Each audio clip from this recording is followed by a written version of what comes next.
You know, we all navigate the world of sex and relationships, yet the education we receive about it can be, well, patchy at best. Definitely inconsistent. Today on the deep dive, we're going straight to the source. The Complete Book of Sex Education by Dr. Rajan Bansal and Dr. Minnu Bansal. And this isn't just another guide, is it? It's really driven by a powerful mission. That's right. The Bansals firmly believe that by empowering individuals with comprehensive knowledge, we can actually tackle some pretty big issues related to sex. Yeah, things like preventing exploitation, fostering healthier lives. Their motto says it all. Educate to eradicate. It really does. And it comes from years of research talking to thousands, literally thousands of people. From all sorts of backgrounds. So consider this your express route to becoming truly informed about a topic that, let's face it, affects us all. Right, we sort of distilled the core insights here. Aiming to bring you surprising facts and clear understanding without getting, bogged down in jargon. Think of it as unlocking a wealth of crucial knowledge tailored just for you. And the scope is broad. Oh, yeah. We'll be exploring everything from, like, the first conversations about sex with children, Which can be tricky. all the way to the complexities of sexual health and building, meaningful relationships as adults. Okay, let's get into it. One area that many of you might find a bit daunting is talking to your kids about sex. Yeah, it's a conversation lots of parents tend to put off. Yep. Understandably, perhaps. The book highlights how common it is for parents to want to sort of shield their children. Keep it hidden, right? Like Ugh. it's something best left unspoken, a private thing for adults only. But here's the interesting bit. The Bonsals say children aren't oblivious. They're actually developing as sexual beings right from infancy. And their natural curiosity about their bodies. That's healthy. It's normal development. Not something to be shut down. Exactly. And what's fascinating is when they say this education really begins, they argue kids start absorbing messages about sex and their bodies from the moment they're born. Wow, from birth, through societal cues and things. Yeah, exactly. So while it might feel really early, it's actually never too late to start an open dialogue. The main thing is just being approachable, right? Willing to answer questions. Whenever they come up, that's the key. And those early questions, the book points out, they come from pure curiosity. A sense of wonder. Yeah, no inherent shame or secrecy attached for the child initially. It's often our adult reactions that kind of introduce those ideas. Precisely. The book really emphasizes the impact of your reactions to, say, a young child touching themselves. Okay, how so? Well, berating or shaming them can unfortunately lead to negative feelings about their own body. Right, making them feel it's wrong or dirty. Yeah. Some parents might ignore it. Others might gently explain that some parts are private. The main thing is avoiding any sense that their body is bad. Got it. Here's a really practical tip for listeners. By age 3, try using the correct anatomical names. Penis, vagina. And say them matter-of-factly. No silly nicknames, no whispering. Right. It helps them learn the proper words without embarrassment. Stops them thinking these parts are, taboo or disgusting. Makes sense. And between 3 and 6, kids really trust their parents, don't they? Deeply. They look to you for reassurance that they're normal. So that's a good time to teach them that being different is actually normal, too. Exactly. A great opportunity to lay groundwork for self-acceptance and understanding diversity. And the book gets specific about age-appropriate info.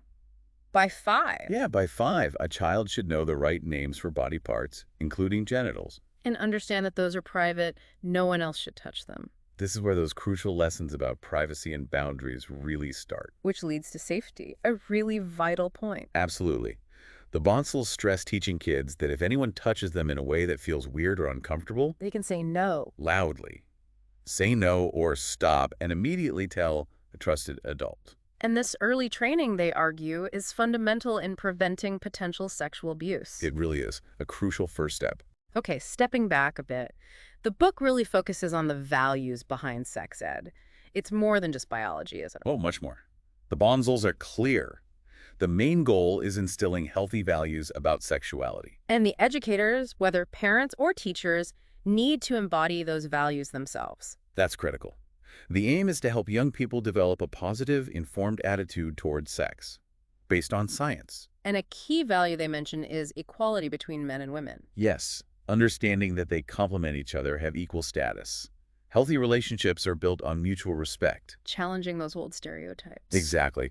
And their view on children's sexual curiosity is insightful. How so? Instead of seeing it as something bad or suspicious, they say it's natural, healthy, part of learning about our bodies. Condemning it could backfire. Badly. It can lead to guilt, shame, pushing kids to seek info from, well, dodgy sources. And potentially damaging their self-esteem. Right.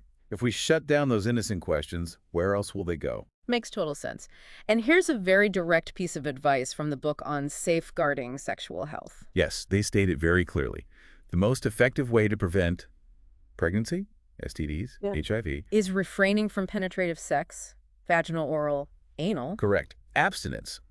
They emphasize that while contraception helps, no method is 100% foolproof. So abstinence is the only guarantee against those outcomes. According to the Bonsals, yes. Okay. Now let's pivot to how parents can handle these conversations as kids get older. The book admits many parents feel unsure. Yeah, unprepared. But the Bonsals offer a practical starting point, even a suggested opening line. Really? What's the gist? Basically, emphasizing you're a trustworthy source of accurate info, looking out for their well-being, physically and emotionally. The key message being, don't avoid the topic, even if it feels awkward. Never avoid it. And they make a good point. If you as a parent feel you don't have the answers, don't guess. Don't guess or brush it off. Consider taking them to a trained sex educator, someone who can provide accurate, age-appropriate info. Good advice. What about the preteen years, 9 to 12? Right, that's when they become more aware of their bodies, peer influence grows. So a critical time for accurate info on puberty, relationships, STIs. Abstinence, teen pregnancy consequences, and importantly, encouraging critical thinking about what they hear from friends. Then comes the teenage phase, 13 to 19. Big changes. Rapid sexual development, strong peer influence, potentially misinformed peer influence. And the book mentions society's often restrictive attitude, which can ironically lead to guilt or sometimes risky experimentation. Yeah, the stats they cite are concerning, aren't they? Rising rates of premarital sex, abortions, teens at STD clinics. Yeah, it really underscores the need for open, honest talks. Reassure teens their sexuality is normal, but emphasize responsible choices. Empower them to think for themselves, to say no. Absolutely. And understand that freedom comes with responsibility for your choices. They also tackle that guilt feeling lots of young people get about sex. Often from incorrect messages from elders, yeah. It's so important, they stress, for young people and adults, to know things like wet dreams, masturbation. Are perfectly normal and healthy. Exactly. This kind of value-based education helps steer them away from bad info towards making informed decisions. The Bonsals also specifically discuss talking to teens about postponing partner sex. Acknowledging the urges, but emphasizing the value of waiting. Waiting until they're psychologically mature, emotionally stable enough for healthy relationships. They argue that rushing into sex, especially casual sex, can actually lessen the potential for deep intimacy later in a committed relationship. It's about appreciating the significance of intimacy. And keys to choosing to wait are self-respect, assertiveness, responsible decision-making. Yes, and they tackle that classic peer pressure line, everybody's doing it. What's their advice there? Encourage your kids to question that. Don't be swayed. Maturity, they explain, is about making informed choices based on facts, not impulse or pressure, and being willing to accept the consequences. That's powerful. This leads us to a really important, though tough topic.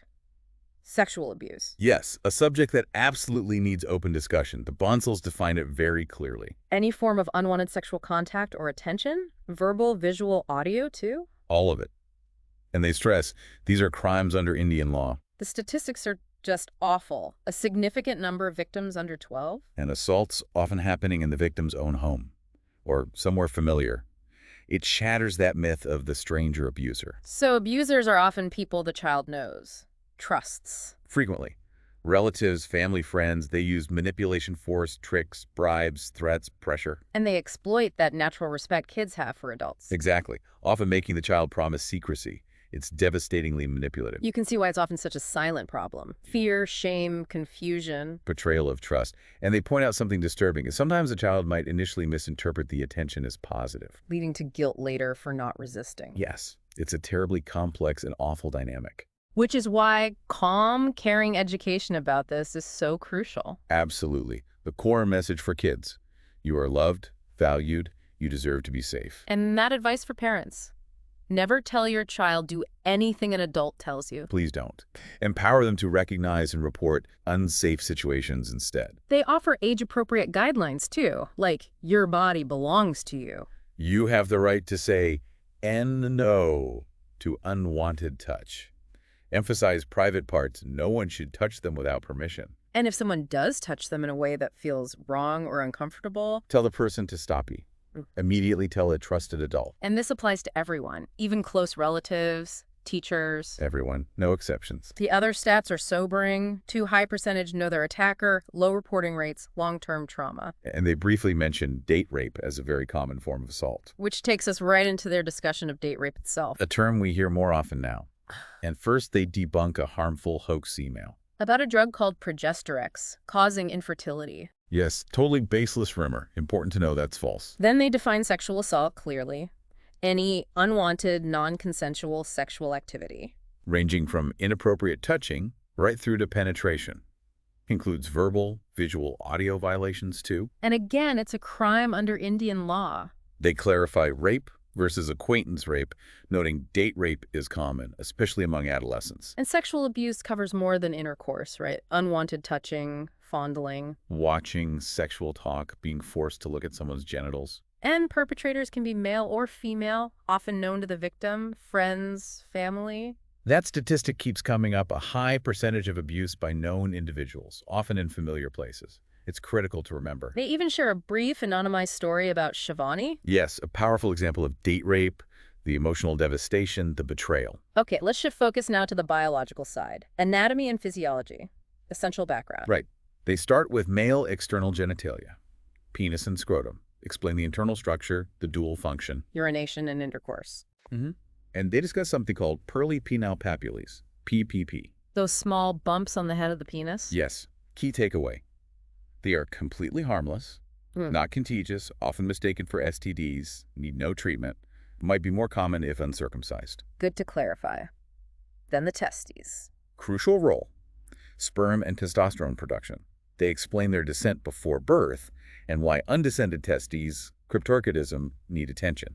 Due to increased cancer risk. Correct. They also briefly mentioned vasectomy for male sterilization. And internally, seminal vesicles. Yeah, they contribute fluid to semen, nourishment, mobility for sperm, then shifting to female anatomy. The clitoris. Highly sensitive erectile organ, sole function, sexual pleasure. Exactly. Then the vagina. Expandable muscular canal. Roles in intercourse, menstruation. They mention the front wall is often more sensitive. Tends to be, yes. They highlight its strength and elasticity in adult women. But note, adolescent girls' vaginal tissues can be more vulnerable. They also mention the normal discharge starting at puberty. Cleans, maintains healthy environment. Right. And they tackle the controversial G-spot. Ah, yes. Purported location on the front wall, potential for arousal. But they acknowledge the research is conflicting. No clear scientific consensus on it being a distinct structure. Okay. They briefly mention Bartholin's glands, too. Lubrication. Then the cervix, lower part of the uterus, opens into the vagina, dilates in childbirth. They stress its delicate nature, especially in young girls, and the link between early intercourse, multiple partners, HPV, HIV, and cervical cancer risk. Yes, highlighting that delaying intercourse protects the cervix, and mentioning the HPV vaccine as prevention. Building on anatomy, let's talk hormones, the body's communication network. Precisely. The endocrine system. They explain the hypothalamus in the brain. Linking nervous and endocrine systems activated at adolescence. Right. Starts producing GnRH, gonadotropin-releasing hormone. Which signals the pituitary gland to release FSH and LH. Correct. Follicle-stimulating hormone and luteinizing hormone. Different roles in males, sperm production, and females, ovary prep for ovulation. They also mention prolactin. Milk production, but also sexual gratification, refractory period. Yes, and they explain the feedback loops that regulate hormone levels, using testosterone in males as an example. Keeps things balanced. Then they tackle a big anxiety topic, especially for teen boys. Penis size. Yeah, lots of worry there. They give realistic ranges for flaccid and erect size. And importantly, debunk the myth that size is key for partner satisfaction. Absolutely. They stress only the outer vagina has significant nerve endings and the glans penis is highly sensitive for male pleasure. They also clarify the flaccid versus erect size misconception, not always correlated, and viewing angle matters. Right. and briefly touch on Peyronie's disease, penile curvature, and its limited treatments. How about erections themselves? Explained simply as increased blood flow into the penis, normal variations in angle, curvature. And why you can't usually urinate during one? Same muscle involved usually can't do both at once. What causes them? Thoughts? Touch? Sexual thoughts, touch, sometimes even fear or anxiety, though that's rare. And nocturnal erections in teens are common and normal. Not a sign they need sex. Definitely not. Finally, ejaculation. Release of semen during orgasm. Milky appearance, sticky texture, pre-ejaculate. They explain all that. Reiterate, ejaculation and urination can't happen simultaneously, and an erection doesn't require ejaculation. Okay, shifting to female physical development, breast development. Thus during puberty. Key message. Self-acceptance. Discourage teasing about physical attributes. Practical tips for breast care and consent for touching. Yes, both covered. Then, the menstrual cycle explained comprehensively. Menarche, the first period. Sign of hormonal changes, potential for pregnancy, roles of FSH, LH in ovulation, uterine lining prep. And menstruation itself, shedding the lining if no fertilization. Cycle often irregular at first, affected by stress, diet. And they debunk the safe days myth for pregnancy and STIs. Crucially, yes, and emphasize hygiene during menstruation. They highlight the first period as a milestone. Indicates maturity, but the body might not be ready for childbirth yet. Exactly. Vagina, pelvic bones still developing, stress the importance of waiting. Common reactions to the first period? Shock, maybe? Benefit of preparation? All discussed. And practical advice on using and disposing of pads and tampons. The big rule. Never flush them. Never. The discussion then moves to something often overlooked. Premarital sex ed and counseling. Yeah, the Bonzels argue for going beyond traditional matchmaking criteria, really assessing compatibility. Pointing to rising divorce rates, role of physical and emotional incompatibility. And how premarital counseling can potentially avoid future trauma. They mention India's first center opened in Mumbai in '97. They list common premarital health tests too. Blood group, Rh factor, thalassemia, HIV, Hep B, STDs. Rubella immunity for women, explaining Rh incompatibility implications. And crucial topics for counseling. Family planning, religion, finances, in-laws, communication. Problem-solving skills too. The goal is a sincere approach to marriage. Awareness, clarity, understanding, preparing people to be good partners. Emphasizing correct sex ed and understanding sexuality as foundational. And making that vital point. Sex in marriage isn't just for babies. Right. Pleasure, bonding, expressing love. Exactly. Highlighting the significance of physical intimacy, mutual enjoyment, consent. Recommending counselors or good books for more info. Advising against rushing intimacy. They also address a sensitive issue. Potential forced sex in arranged marriages, especially the wedding night. Stemming from different readiness levels, maybe orthodox teachings, they stress emotional closeness is key for female arousal. And forcing sex can lead to resentment, trauma. Absolutely. Their advice? Get to know each other well before marriage. Mutual consent always, even on the wedding night. And for men, don't assume you know what pleases her. Communicate. Explore together. They include that David Rubin quote about sex being fundamental in a relationship. And acknowledge that difficulty many couples have discussing their sex lives openly. Communication breakdown there is so common, yet overcoming it is vital. Okay, moving on to pregnancy, childbirth, postpartum. They explain parturition, giving birth, stages, dilation, expulsion, placenta delivery, mention Braxton Hicks. Note the typical labor duration, especially for first-timers, safest delivery, head first. And the mother's body returning mostly to pre-pregnancy state in about 6 to 8 weeks postpartum. Then, birth control methods overview. Key reminder, they prevent pregnancy, not HIV/STDs. And work best with correct, consistent use. Always consult a doctor. They describe barrier methods, condoms, diaphragms, caps, more effective with spermicides. Detail male condom use. Storage, application before penetration, semen collection tip, avoiding tearing. But reiterate, risk isn't zero for HIV/STIs. Then combine oral contraceptives, the pill, how it works. Stops ovulation mainly, thickens mucus, thins lining. Discuss effectiveness, potential risks like heart issues, clots. Needs prescription, no STD/HIV protection. What about sex during pregnancy? They emphasize conception takes two, then nurturing the pregnancy is the focus. A woman's sex drive might decrease. Hormonal, psychological shifts? Often does. But a man's might not. Crucial point. The man must not force his needs. But warm, gentle physical contact is still needed. Appreciate it. Very much so. Intercourse is okay if she's willing and comfortable, but never forced. Avoid missionary position later on. And changes in intimacy across age groups, 30s, 40s. Might be less frequent for some, but quality can increase with experience, open communication. The book briefly mentions adultery and acts against nature, like anal sex, even consensual, being potentially punishable under Indian law. And public sex acts being prohibited due to privacy needs. Right. Then menopause is covered. Physical signs, missed periods, hot flushes, night sweats, vaginal dryness. Pregnancy is still possible initially. Need contraception for a year after the last period. Correct. Clause. Decreased estrogen and progesterone from ovaries. Physiological changes mentioned. Thinning tissues, bone density loss, osteoporosis. Skin hair thinning, potential weight gain, abdominal, sometimes abnormal hair growth. Conclusion. Menopause is a time of change. Healthy habits are key. Discuss HRT with a doctor. Okay, and they're diving into popular myth, aphrodisiacs. Ah, yes. They tackle Spanish fly first. Made from beetles, causes irritation, potentially dangerous. Not legally available in India, fakes are sold. Yohimbine, limited effect for ED, claims of increased drive are anecdotal. Pretty much. The bongles are direct. Aphrodisiacs don't work miracles. No food or substance is a true sex tonic. Claims are misleading. Placebo effect plays a big role. Hugely. Power of suggestion. They stress that rest, privacy, good environment, confidence, relaxation, attraction. These achieve the same results. Their big quote, love is the greatest aphrodisiac. And second, good health. What is good for your heart is also good for your penis. So ignore the ads. Healthy lifestyle is the natural stimulant. That's the message. Next, paraphilias, intense, recurrent urges involving unusual objects, activities, situations, causing distress or impairment. Yes, where arousal depends on an unusual fantasy theme. Examples based on objects, clothes, shoes, focus, children, animals, or acts. Exhibitionism, sadomasochism, obscene calls. They describe fetishism briefly. Non-coercive, arousal from non-sexual body part or object. Origins unknown. Psychotherapy can help manage it.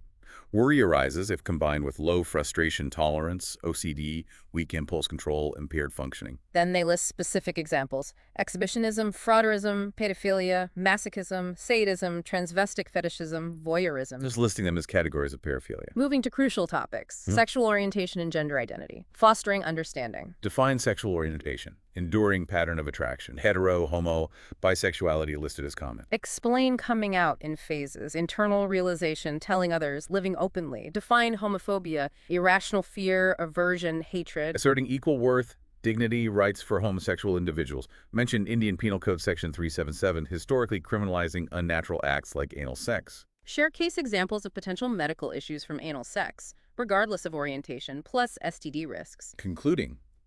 Equal rights for all, but injurious behaviors are rejected. Emphasize respectful treatment of people in same-sex relationships. Then clarify biological sex versus gender identities. Sex assigned at birth, chromosomes, etc., versus internal sense of being male, female, other. Define gender identity disorder, GID. Gender dysphoria, transsexualism. Strong cross-gender ID, discomfort with assigned sex. A rare medically recognized condition, feeling trapped in the wrong body, desire to transition socially, medically. Clarify. Transsexual individuals have normal chromosomes for their biological sex. Transsexualism is not a sexual orientation. Mention childhood fantasies versus GID in children, significant disturbance. Note parents often seek help more for sissy boys than tomboy girls due to social norms. Discuss potential causes, prenatal hormones, family dynamics, but admit exact causes unknown. List DSM criteria for diagnosis. Strong cross-gender ID, persistent discomfort causing distress impairment. Explain sex reassignment surgery process for adults. Psychotherapy, real-life test. Emphasize comprehensive evaluation due to irreversible nature. Briefly mention politicization, concerns about curbing homosexuality. And finally, briefly describe Klinefelter syndrome, XXY genetic condition in males. The book also guides on when to consult a sex therapist. What are the triggers? Several situations. Yeah. No, low, or altered desire. Mismatched desire between partners. Disturbing doubts, anxieties about desire, arousal, performance, satisfaction. Concerns about anatomy, physiology, attitudinal issues about roles in sex. Yes. Obsessive preoccupation with sex affecting responsibilities. Urges towards perverted behaviors, sadomasochism, anal sex. Yeah. Painful or absent intercourse despite willingness. Inability to orgasm despite trying with a loving partner. That's a helpful list, leading into the critical discussion on unsafe sex and STDs. Defining unsafe sex. Stressing the seriousness. Many STDs are asymptomatic. Some incurable, can cause infertility, harm fetuses, lead to long-term issues, even death. Highlighting HIV/AIDS as most serious. Fatal, no cure, long asymptomatic transmission period. List common STD symptoms. Address the stigma and shame, which prevent people seeking help. Importance of frank talk with doctors. Safer sex reduces risk, doesn't eliminate it. Basic rule, prevent direct contact, fluid exchange. Lists risk factors for chlamydia, unsafe sex, multiple partners. Describe gonorrhea. Similar risks, often asymptomatic complications if untreated, both treatable with antibiotics. Genital herpes, HSV. No visible symptoms possible, transmission without sores, no cure, but antivirals help manage outbreaks. Genital warts, HPV, fleshy growths. Many HPV types, high infection rates, transmitted via unprotected sex, condoms not fully protective. Many are asymptomatic carriers. Describe pap smear for cervical cancer screening, importance of regular tests. Reiterate HPV vaccine availability. Detail hepatitis B, serious liver infection via blood-body fluids, including sex. More infectious than HIV. Higher risk for young adults. Potential for severe illness, liver damage, death. Safe, effective Hep B vaccine available. Many have mild most symptoms. Chronic carriers risk liver disease cancer can transmit. Pregnant women can pass to baby. Diagnosis via blood test. No specific acute treatment, interferon for chronic cases. The book concludes with a detailed look at the AIDS pandemic, global and Indian stats. Sharing global figures from 2005-2008. Showing the scale then. Mentioning current estimated new infections deaths globally, over 95% of infected people in developing countries. Focus on India. Large infected population. Figures hard to pin down. Rise in infections 2002-2003, percentage of women affected. Difficulty getting exact numbers due to reliance on sentinel surveillance, lack of private sector data. Maharashtra, Tamil Nadu, Manipur, higher reported cases. Heterosexual contact, primary transmission route in India. Then blood transfusion, injectable drug use. Describing HIV structure. Envelope, spikes, matrix, core, enzymes, RNA. Explain the 4 stages of infection. Primary, flu-like, virus multiplies. Asymptomatic, lower multiplication, no major symptoms. Symptomatic, CD4 count drops, opportunistic infections appear.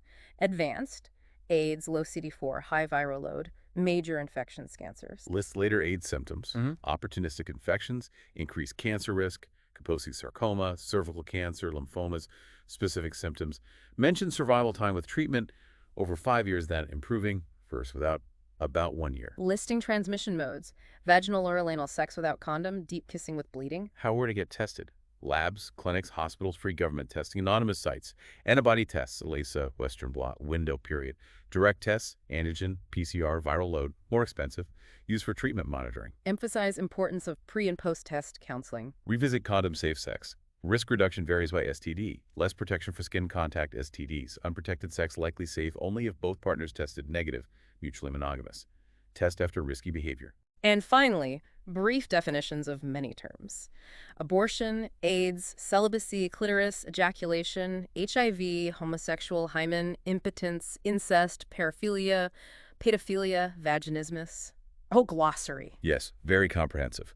And concluding with bios of the authors, Dr. Rahojan and Dr. Minu Bonslin, highlighting their expertise in sexual medicine and education. Wow, okay. You have just taken a truly comprehensive journey through the complete book of sex education. We've covered a huge amount of ground. From those first delicate chats with kids all the way to the complexities of sexual health, relationships, societal views, it's a lot. Indeed. And the Bonsel's core message really does resonate powerfully, doesn't it? Knowledge is just indispensable. For preventing harm, for nurturing healthy sexuality, really across all stages of life. So, as you, our listeners, digest all this information, what are your key takeaways? What questions might still be buzzing around? Yeah, what areas maybe sparked your curiosity, made you want to learn more? And finally, here's a thought-provoking point for you to consider. Given how incredibly multifaceted human sexuality is, how can we as individuals and as a society do a better job of prioritizing open, honest, science-based sex education? How can we make it a real cornerstone of well-being, a powerful tool to prevent harm, truly at every age? Well, Something to think about.